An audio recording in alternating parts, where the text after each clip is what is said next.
যদি দেশের গুরুত্বপূর্ণ নীতি নির্ধারণী কোনো দায়িত্বে কাউকে নিয়োগ করা হয়, তাহলে দেখতে হবে সে যেন দ্বৈত নাগরিক না হয়, সে যেন বাংলাদেশের পাশাপাশি অন্য কোনো দেশের নাগরিক না থাকেন। অন্য কোনো দেশের নাগরিক হয়তো উনি হয়েছিলেন, এদেশ থেকে চলে গিয়েছিলেন, এখন ওনার হঠাৎ করে দেশ সেবা করার মনে আকাঙ্ক্ষা জাগ্রত হয়েছে, হতে পারে কিন্তু। অথবা উনি অনেক প্রতিভাবান, এতদিন তাকে কেউ ডাকেনি, স্বৈরাচারী শাসকরা তাকে দূরে দূরে রেখেছে, এখন একটা দেশপ্রেমিক গণতান্ত্রিক সরকার এসেছে অথবা দেশপ্রেমিক অন্তর্বর্তীকালীন সরকার এসেছে, ওনারা তাকে ডেকে আনছেন যে ভাই আপনি এসে দেশ সেবা করেন। যদি দেশ সেবা করতে হয় তাহলে ওই দেশের গার্ড ছাড়া ছেড়ে দিয়ে আসুন, ওই নাগরিকত্ব ছেড়ে আসুন।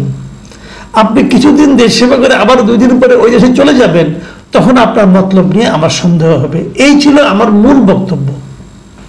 এবং সেটা করতে গিয়ে আমি দেখিয়েছিলাম এই সরকারের গুরুত্বপূর্ণ পদে কে কে এরকম আছেন যাদের নিয়ে আমার সন্দেহ আছে, এবং তাদেরকে বলেছিলাম যে তাদের বিরুদ্ধে যে এই এই জায়গার আপনি নাগরিক বলে বলা হয়ে থাকে, সেই তথ্যগুলো সঠিক কি ভুলও হতে পারে, আপনারা ক্লিয়ার করুন।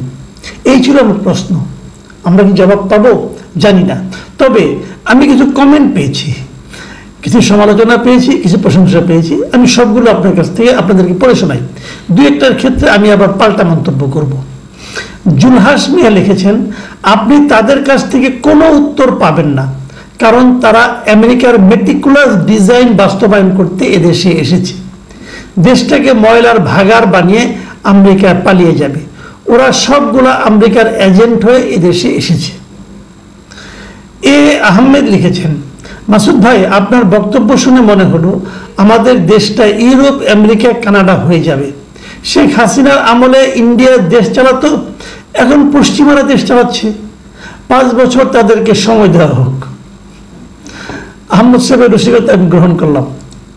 এমডি দিলশাদ লিখেছেন, স্যার ইতিপূর্বে অনেক লোক বাংলাদেশ পরিচালনা করছে দ্বৈত নাগরিক হয়ে, তখন আপনি তো কোনো প্রশ্ন তুলেন নাই।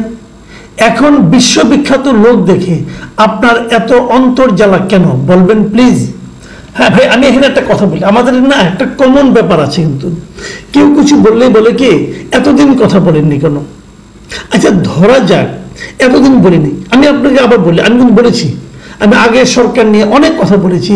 আগের সরকার প্রধানের আমি এটাও বলেছি যে শেখ হাসিনা নিজে ছাড়া তার আত্মীয় স্বজন সবাই বিদেশি নাগরিক, এটা বলেছি, একে একে ধরে ধরে বলেছি।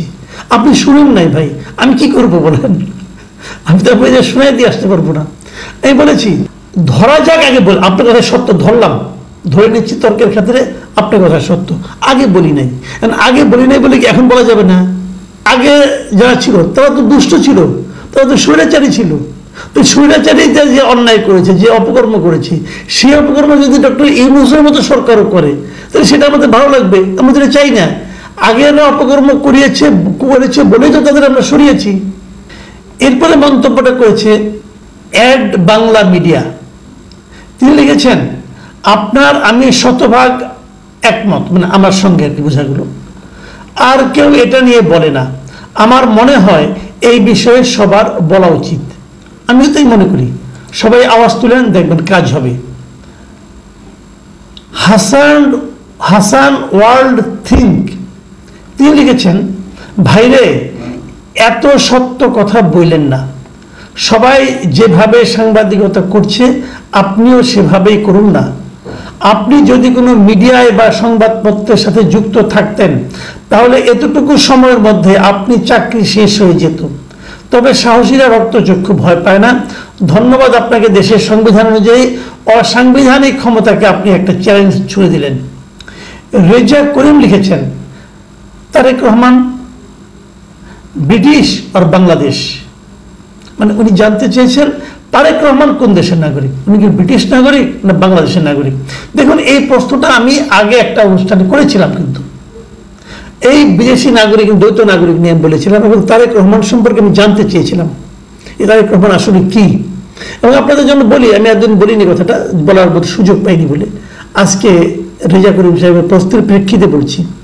তারেক রহমান সাহেব ব্রিটিশ নাগরিকত্ব নেননি, এই তথ্যটা আমাকে বিএনপির কেন্দ্রীয় পর্যায় থেকে জানানো হয়েছে। আমার ওই কন্টেন্টটা দেখে ওনারা আমাকে বলেছেন। তারেক রহমান সাহেব অ্যাসাইলাম নিয়ে আছেন, কিন্তু উনি চাইলে এতদিনে ব্রিটিশ নাগরিকত্ব নিতে পারতেন, কিন্তু উনি নেননি।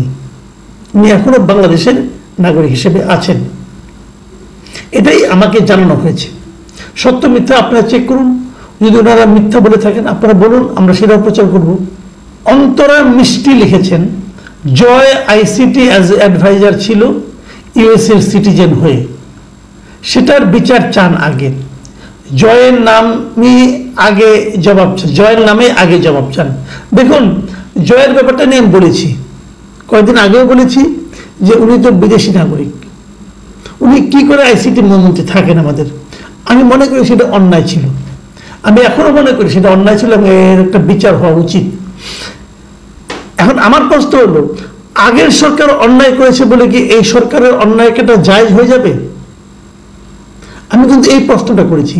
গতকালকের কথা আমি গতকালকে বলেছি, আজকের কথা আমি আজকে বলছি।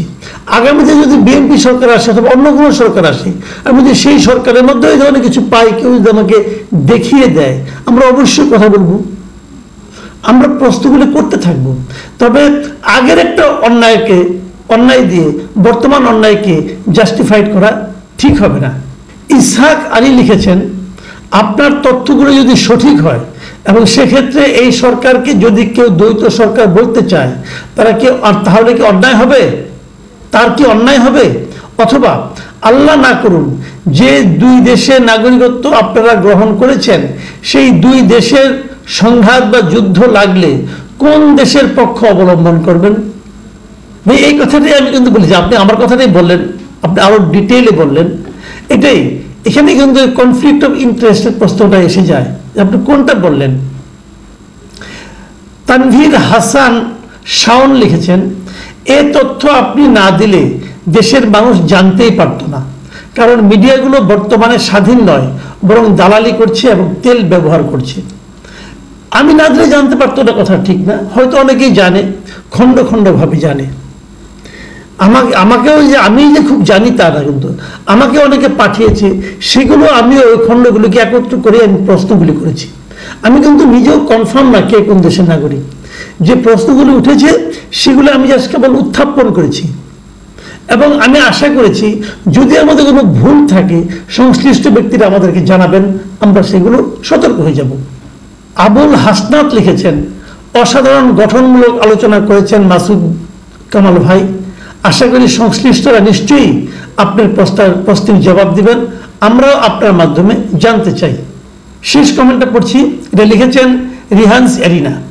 তিনি লিখেছেন, সহজ সরল একজন মানুষ, যিনি আবেগ দিয়ে কথা বলেন না, আবার বিবেকও খুঁজে পাই না তেমন। তবে মাসুদ কামাল স্যার এবং তার পরিবার তথা সকল আত্মীয় স্বজনের সম্পদের হিসেব নেওয়া উচিত। উনি এক এক দিন এক একটা শার্ট পরেন, এইগুলো যদি 300 টাকা করেও হয়, তবু মাসে 6000 টাকা শুধু শার্টের পেছনে ব্যয় করেন। এত টাকার উৎস কোথায়? চেহারা দেখেও মনে হয় ফলের জুস বেশি খান, ফলের দাম তো বেশি। ওনার মতো একজন সাংবাদিক যার কথায় কেউ প্রভাবিত হয় না, আর কোনো সিচুয়েশনেও পরিবর্তন হয় না, তার ইনকাম কত টাকা? ভাই রিহান চাই না, আপনাকে আমি বলছি একটা কথা, সেটা হলো যে আমার কত টাকা, আমার ব্যাংক অ্যাকাউন্টের কত উৎস, আমার টাকার উৎসগুলি কি, এগুলো জানার জন্য আপনার মাধ্যমে, আপনি প্রশ্ন করেছেন বলে বলছি, আমি সরকারকে অনুরোধ করব আপনারা খোঁজ খবর নিন আমার এবং আমার আত্মীয় স্বজনের কার কত অর্থ আছে এবং সে অর্থগুলো অপ্রদর্শিত কিনা।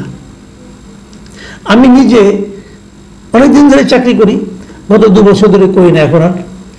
আমি একসময় যখন চাকরি করতাম, ভালো ভালো চাকরি আমি করেছি, সাংবাদিকতায় করেছি এবং মোটামুটি ভদ্রভাবে চলার মতো ইনকাম আমি করেছি, এবং তখন থেকে আমি ইনকাম ট্যাক্সও দিই, কাজে ওখানে গেলেই সব দেখা যাবে।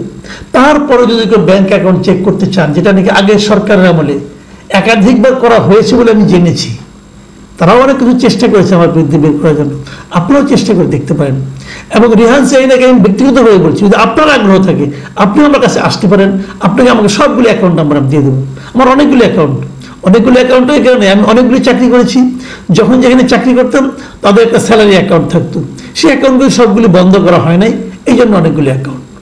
আর আমার মানে এক এক দিন এক একটা শার্ট পরে এই কথাটাও ঠিক না। আমি সেটাও বলি আপনাদেরকে, আমি প্রতি সপ্তাহে 3টা করে শার্ট একসঙ্গে বের করি। 3টা শার্ট আমি উল্টে পরি, উল্টে পাল্টে পরি, যে কারণে মনে হয় যে অনেকগুলো শার্ট। আসলে আমার সেটাও অত বেশি নাই, খুব দামি শার্টও নাই। আর আমার নিজের অনেকগুলো ভাই বোন, আমি মানে ভাই বোনদের মধ্যে এখন পর্যন্ত মানে ভাইদের মধ্যে বড়। আমার ছোট ভাইয়েরা ভালো চাকরি করেন, ওনারা দেশের বাইরেও থাকেন, 2জন, এক বোন বাইরে থাকেন। ওরাও প্রচুর শার্ট টার্ট আমাকে গিফট দেয়। আর কি গিফট দিবে বলেন, আর তো কিছু গিফট দেওয়া নাই। শার্ট টার্ট গিফট দেয়, ওগুলো পরি। আর বয়স হয়ে গেছে তো, ধরেন আজকে 10-12 বছর আগের শার্টও আছে, ওগুলো উল্টে পাল্টেই পরি ভাই। কাজে আমাকে যত বড় লোক ভাবছে, অত বড় লোক যে আমি নই, এটা দেখার জন্য খুব বেশি চেষ্টা করতে হবে না, আমার জীবনযাপনের দিকে তাকালেই হবে। যাই হোক, আপনি সন্দেহ করেছেন বলে আপনার কাছে আমি কৃতজ্ঞতা পোষণ করছি, এবং আমি চাইব যে আমার সম্পদের হিসাব নেওয়া হোক, আমার আত্মীয় স্বজনের সম্পদের হিসাব নেওয়া হোক। আমার পিতা মাতা দুজনে কেউ বেঁচে নেই, কাজে আমার স্ত্রীর সম্পদের হিসাব নিতে পারেন, আমার ভাই বোনদেরটা নিতে পারেন, কোনো সমস্যা নেই ভাই। ভাই শুনুন, একটা কথা বলে রাখি, আমি প্রশ্ন করি, ক্ষমতাকে প্রশ্ন করি, সরকারকে প্রশ্ন করি, আজকে থেকে না, অনেকদিন ধরেই করি। যারা আমাকে চিনেন জানেন, তারা জানেন। অতটুকু আত্মবিশ্বাস না থাকলে, অতটুকু সততা না থাকলে এভাবে প্রশ্ন করতে পারতাম না। এই জিনিসটা মাথায় রাখবেন। প্রিয় দর্শক, এখন এই পর্যন্তই।